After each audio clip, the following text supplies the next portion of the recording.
Welcome to the banker lamp. Please enjoy the video. You start by making the machine safe and visible.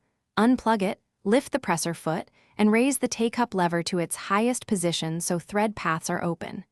Next, mount a full spool and secure it with the correct cap to avoid skipping. This stabilizes feed and tension. Install a fresh 80/12 universal needle. A blunt or bent needle causes skipped stitches. Once done, trim the thread to a neat 1/2-inch angle to make threading the tension discs easier and faster. You now route the thread along the marked path. Follow the numbered hooks on the Kenmore Ultra Stitch 12 in strict order so the thread sits correctly in the tension discs. This is why stitches form properly. Guide the thread down to the needle bar guide, then bring it up and through the eye of the take-up lever. This maintains consistent tension during sewing. Finally, thread the needle from front to back and pull about 3 to 4 inches of both top and bobbin thread together so they can form a clean first stitch.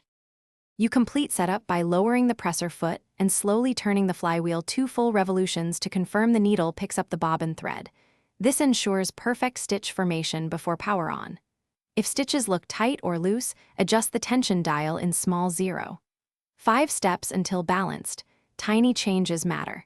If you encounter skipped stitches, stop, replace the needle with a new one, and reseat both top and bobbin threads. Most problems are solved by correct needle and proper thread seating, not the... Thanks for watching. If this was helpful, leave a like and consider subscribing. See you next time.